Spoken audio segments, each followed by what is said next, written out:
యెషయా గ్రంథము 6వ అధ్యాయం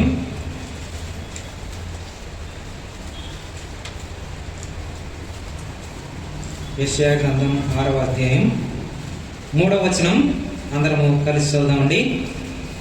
యెషయా గ్రంథము 6వ అధ్యాయము 3వ వచనం. వారు సైన్యములకు అధిపతి యెహోవా పరిశుద్ధుడు పరిశుద్ధుడు పరిశుద్ధుడు, సర్వలోకము ఆయన మహిమతో నిండి ఉన్నదని గొప్ప స్వరముతో గాన ప్రతిగానములు చేయుచుండేది. ఎఫెసీయులకు రాసిన పత్రిక 5వ అధ్యాయము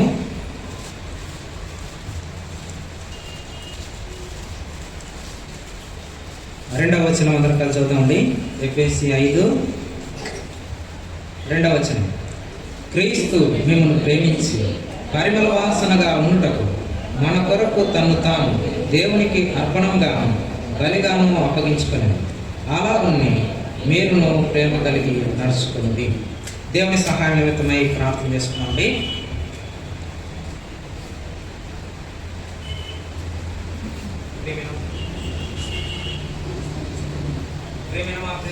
తండ్రి, మీ ప్రేమకాయ స్తుతి స్తోత్రములు చెల్లిస్తూ ఉంటున్నాం. అపాత్రులమైన మమ్మల్ని ప్రేమించి నీ సన్నిధానంలోనికి చేరదీసినందుకు స్తుతించి హెచ్చిస్తూ ఉన్నాం. ప్రభా, నీ యొక్క మందిరావరణంలో మేము చేరువచ్చి నిన్ను ఆరాధించేటువంటి భాగ్యం మాకు అనుగ్రహించారు. ఈ లోకంలో అనేకులకి లేనటువంటి గొప్ప కృప మాకు అనుగ్రహించినందుకు స్తోత్రములు. ఇంతవరకు ప్రార్థనలో పాటల్లో మీ సహాయం బట్టి స్తుతిస్తూ ఉన్నాం. కృపతో మమ్మల్ని జ్ఞాపకం చేసుకోండి. ఆరాధన నిమిత్తమై సహాయకరంగా కొన్ని మాటలు మాతో మాట్లాడుతారండి. మా ఆయన గొప్ప తండ్రి, మీ యొక్క కృప మాపై కుమరింపజేయమని వేడుకొంచున్నాం. నిజమైన నిదాసులైన నన్ను జ్ఞాపకం చేసుకోండి. శిలువ రక్తంతో కడిగి శుద్ధీకరించండి. శిలువ చాటును మరుగుపరిచి అభిషేకించి వాడుకోండి. ఆయన మీ యొక్క సహాయాన్ని అనుగ్రహించండి, మీ వాక్శక్తి అనుగ్రహించండి. దయతో ఆయన మమ్మల్ని జ్ఞాపకం చేసుకుని మా అందరిపై నీ ఆత్మను కుమరింపజేసి నీ సన్నిధానంలో యోగ్యతతో ఆత్మతో సత్యంతో ఆరాధించలాగున మమ్మల్ని సిద్ధపరిచి నడిపించండి. ఇంకా రానైన నిబిడల మార్గంలో క్షేమంగా ఆయన మీరు నడిపిస్తారండి, సహాయం చేయండి. మా ప్రభును ప్రియరక్షకుడైన యేసుక్రీస్తు నామమున ప్రార్థించి అడిగి వేడుచున్నాము తండ్రి, ఆమేన్.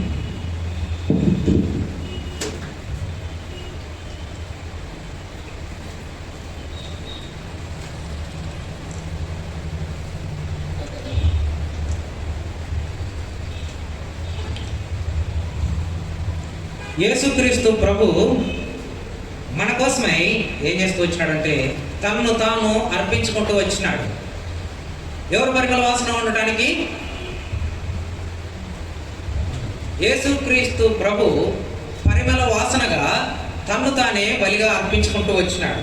పాత నిబంధనలో మనం గమనించినట్లయితే అనేక చోట్ల మనకు తెలుసు కదా, నోవాహు బలి అర్పించినప్పుడు దేవుడు ఇంపైన సువాసనను ఆగ్రానించి నిబంధన చేస్తూ వచ్చినాడు. నోవాహుతోనూ మానవ జాతితోనూ ఈ సర్వ సృష్టితో దేవుడు భూమి మీద ప్రాకేటువంటి జీవించేటువంటి సకల జీవచరములతో ఆయన ఏం చేసినాడంటే నిబంధన చేస్తూ వచ్చినాడు. ఈ రీతిగా బలులు అర్పించినప్పుడల్లా ఇంపైన సువాసన ఆయన ఆఘ్రానించినాడు.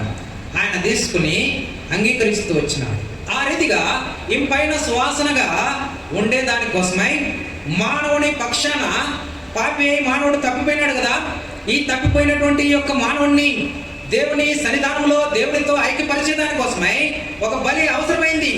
ఆ బలి ఈ లోకంలో అది వరకు అర్పింపబడినటువంటి మానవుల చేత అర్పింపబడినటువంటి ఆయా పశువులు లేదంటే పక్షుల యొక్క ఆ యొక్క బలుల ద్వారా అంతగా సంపూర్ణ సిద్ధి అనేది మానవునికి కలగలేకపోయింది. అయితే సంపూర్ణ సిద్ధి కలిగించే దానికోసమై మానవుని దేవునితో సమకూర్చి దేవునితో ఐక్యపరిచి ఆ యొక్క పరలోక రాజ్యంలో చేర్చే దానికోసమై యేసుక్రీస్తు ప్రభు ఏమైనాడంటే బలిగా తనను తానే అర్పించుకుంటూ వచ్చినాడు. ఆ బలి పరిమళ వాసనగా దేవుని సన్నిధానంలోకి వెళ్ళింది. ఆ యేసుక్రీస్తు ప్రభు బలి పరిమళ వాసన దేవుడు ఇంపైన సువాసనలాగా ఆగ్రానించి మానవ జాతితో నిబంధన చేస్తూ వచ్చినాడు. అందుకే నేను ఇక్కడ చేరి వచ్చినాను. ఈ భూమి మీద అనేకులు దేవుని సన్నిధానంలోనికి చేరి వచ్చేదానికి ఆ యొక్క మార్గం సుగమమైతూ వచ్చింది. అందుకే దేవుడు అంటాడు కదా, పాత నిబంధన గ్రంథంలో, నా సన్నిధానంలోనికి రావడానికి ధైర్యం కలిగిన వాడు ఎవడు? మీరు నా సన్నిధిని వణకరా అంటే దేవుని సన్నిధానంలోనికి పశుప్రాయుడైనటువంటి మానవుడు, అపవిత్రుడైనటువంటి మానవుడు వచ్చేదానికి ఆ యొక్క ధైర్యముతో కృపాసనము యొద్ద చేరేదానికి మానవునికి అర్హత లేకుండా ఉండింది. ఆ వెసులుబాటు కల్పించే దానికోసమై యేసుక్రీస్తు ప్రభు మన కోసం ఏం చేస్తూ వచ్చినాడు? తన్ను తానే బలిగా అర్పణగా అర్పించుకుంటూ వచ్చినాడు. తిమోతికి రాసిన మొదటి పత్రిక 2వ అధ్యాయము 6వ వచనం అందరు చదువుతామండి. ఈయన అందరి కొరకు విమోచన క్రయధనముగా తన్ను తానే సమర్పించుకునేను. దీన్ని గురించిన సాక్ష్యము,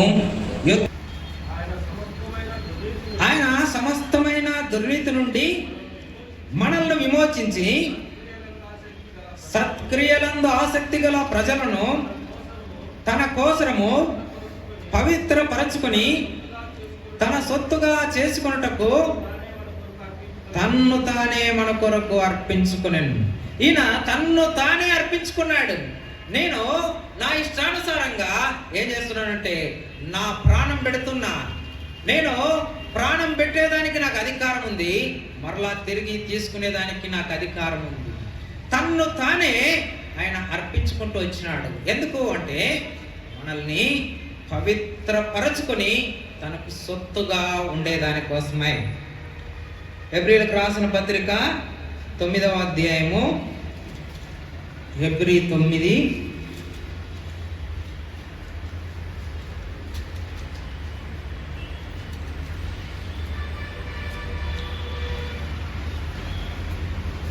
26. హెబ్రీ 9:26. అట్లయిన ఎడల జగత్తు పునాది వేయబడినది మొదలుకొని ఆయన అనేక పర్యాయములు శ్రమ పడవలసి వచ్చును. అయితే ఆయన యుగముల సమాప్తి యందు తన్ను తానే బలిగా అర్పించుకొనుట వలన పాప నివారణ చేయుటకై ఒక్కసారే ప్రత్యక్షపరచబడెను. ఈ వాక్యాలన్నింటిలో మనం ఏం గమనిస్తున్నాం? తన్ను తానే అర్పించుకునేను. హెబ్రీ 10 నుంచి 12. హెబ్రీ 10వ అధ్యాయం 10వ వచనం నుంచి 12 వరకు. యేసుక్రీస్తు యొక్క శరీరము ఒక్కసారియే అర్పింపబడుట చేత ఆ చిత్తమును బట్టి మనము పరిశుద్ధపరచబడి ఉన్నాము. మరియు ప్రతి యాజకుడు దినదినము సేవ చేయొచ్చు పాపములను ఎన్నటికి తీసివేయలేని ఆ బలులని మాటి మాటికి అర్పించుచు ఉండును. ఈయన అయితే పాపముల నిమిత్తము సదాకాలము నిలుచు ఒక్క బలిని అర్పించి అప్పటి నుండి తన శత్రువులు తన పాదములకు పాదపీఠముగా చేయబడి వరకు కనిపెట్టుచు దేవుని కుడిపార్శ్వమున ఆసీనుడాయను. యేసుక్రీస్తు ప్రభు తన్ను తానే అర్పించుకుంటూ వచ్చినాడు. మనము ఏ స్థితిలో ఉన్నటువంటి వారం అంటే మత్తయి సువార్త 8వ అధ్యాయము 2-3 వచనాలు. మత్తయి సువార్త 8వ అధ్యాయము 2-3 వచనాలు. ఇదిగో కుష్ఠరోగి వచ్చి ఆయనకు మ్రొక్కి, ప్రభువా నీకిష్టమైతే నన్ను శుద్ధినిగా చేయగలవు. అందుకైన చేయి చాపి వాని ముట్టి, నాకిష్టమే నీవు శుద్ధుడో కమ్మని చెప్పగా తక్షణమే వాని కుష్ఠరోగము శుద్ధి అయ్యాయి. మనం గమనించినట్లయితే ఇక్కడ ఈ కుష్ఠరోగి ఎక్కడున్నాడంటే అది వరకు ఒక పెద్ద మీటింగ్ ఆర్గనైజ్ అయింది. అనేక మందికి యేసుక్రీస్తు ప్రభు బోధిస్తూ వచ్చినాడు. ఆ యొక్క చుట్టుపక్కల ఉన్నటువంటి ఊర్లలో నుంచి ఆయన ప్రయాణం చేస్తూ వచ్చినాడు. ఆ ఊర్లలో ఆ యొక్క జన సాంద్రత ఉండేటువంటి ఆ యొక్క ప్రదేశంలో ఈ కుష్ఠరోగి కనిపించట్లేదు. కానీ లేదంటే యేసుక్రీస్తు ప్రభు బోధ చేస్తున్నప్పుడు ఆ గుంపుతో కలిసి ఈయన కూడా వెళ్ళలేదు. కానీ యేసుక్రీస్తు ప్రభు వస్తున్నప్పుడు ఈయన ఎదురుపడుతూ వచ్చినాడంట. ఎందుకంటే ఈ కుష్ఠరోగి ఎక్కడ ఉండాలంటే పాలెమునకి వెలుపట ఉండాలి. ఆ యొక్క జనులు ఎక్కడ నివసిస్తున్నారో ఆ నివాసముతో ఉండకుండా ఆ వ్యక్తి ఎక్కడ ఉండాలంటే దూరంగా వెలివేయబడినటువంటి స్థితిలో ఉండేటువంటి ఆ యొక్క పరిస్థితి. సంఖ్యాకాండము 5వ అధ్యాయము 2 నుంచి 4 వచనాలు. సంఖ్యాకాండము 5వ అధ్యాయము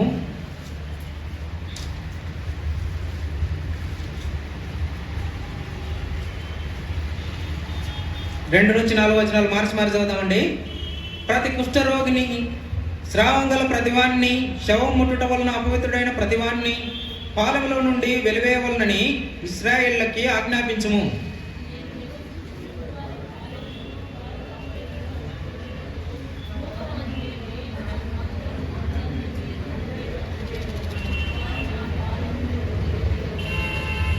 ఇశ్రాయేలు అలాగు చేసిరి, పాలెం వెలుపలికి అట్టి వారిని వెళ్ళగొట్టిరి.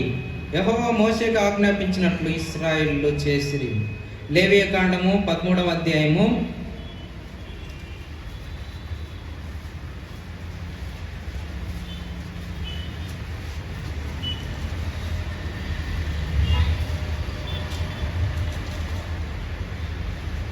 13వ అధ్యాయము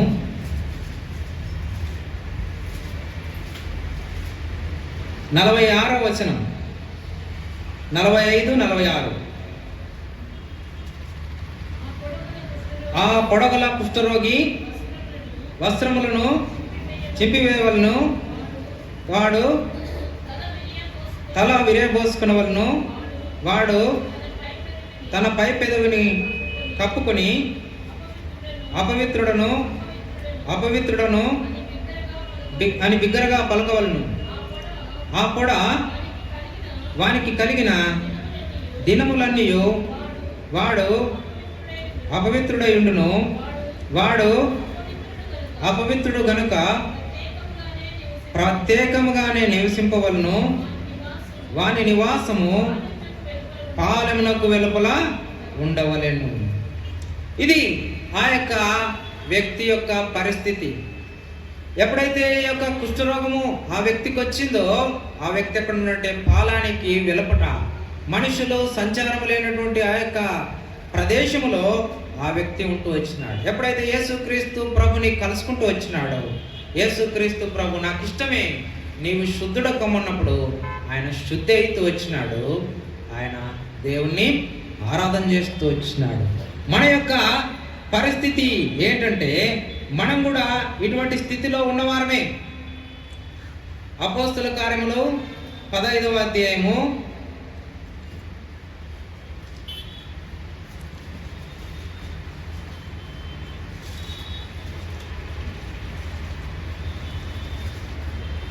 8-9 వచనాలు. మరియు హృదయములను ఎరిగిన దేవుడు మనకు అనుగ్రహించినట్టుగానే వారికి పరిశుద్ధాత్మను అనుగ్రహించి వారిని గూర్చి సాక్ష్యం ఇచ్చెను. వారి హృదయములను విశ్వాసం వలన పవిత్రపరచి మనకును వారికి ఏ భేదమైనను కనుపరచలేదు. అపోస్తల కార్యములు 10వ అధ్యాయం 28వ వచనం.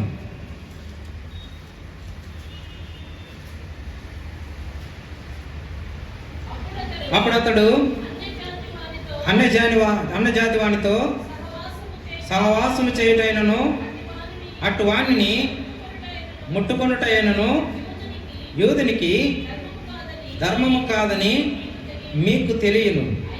అయితే ఏ మనుష్యుడును నిషేధింపదగిన వాడని అయినను అపవిత్రుడని అయినను చెప్పకూడదని దేవుడు నాకు చూపించి ఉన్నాడు. ఎఫెసీయులకు రాసిన పత్రిక 2వ అధ్యాయము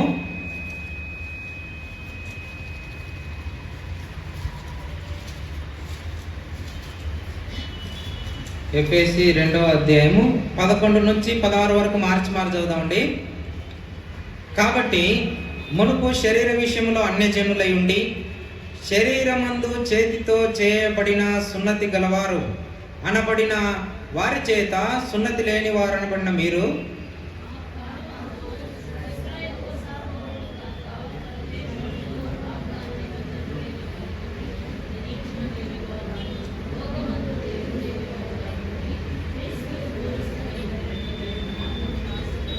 అయినను మునుపు దూరస్తులైన మీరు ఇప్పుడు క్రీస్తు యేసునందు క్రీస్తు రక్తం వలన సమీపస్తులై ఉన్నారు.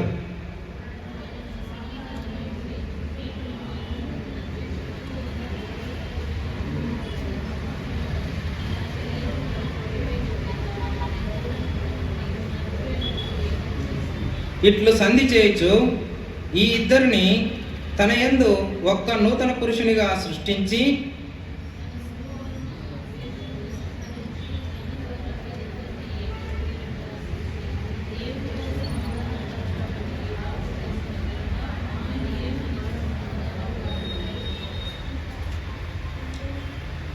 కాబట్టి మనము ఎవరు అంటే ఇశ్రాయేలుతో మనం సహపౌరులం కాము.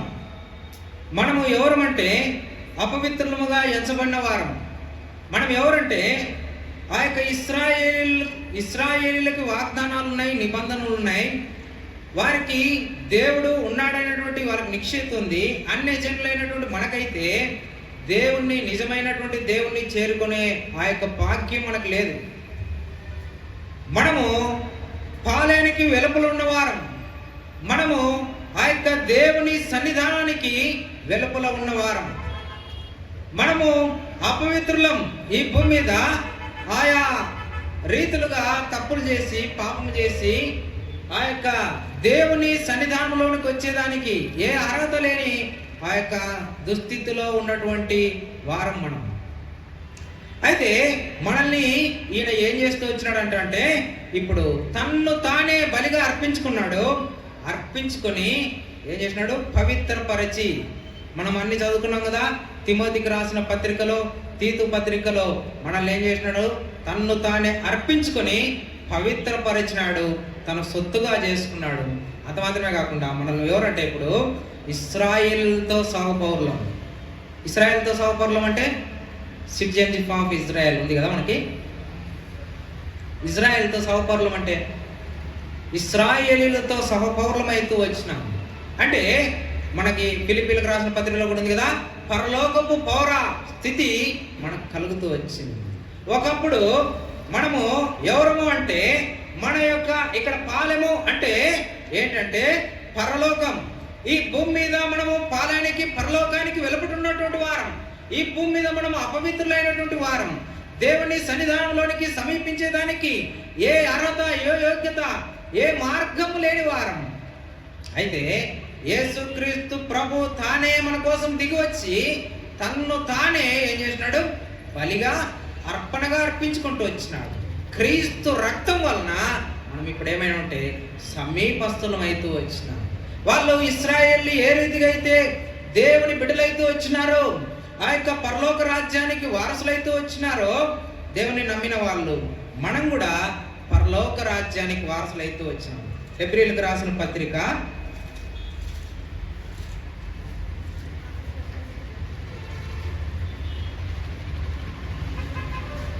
13వ అధ్యాయము 12వ వచనం. హెబ్రీయులకు రాసిన పత్రిక 13వ అధ్యాయము 12వ వచనం.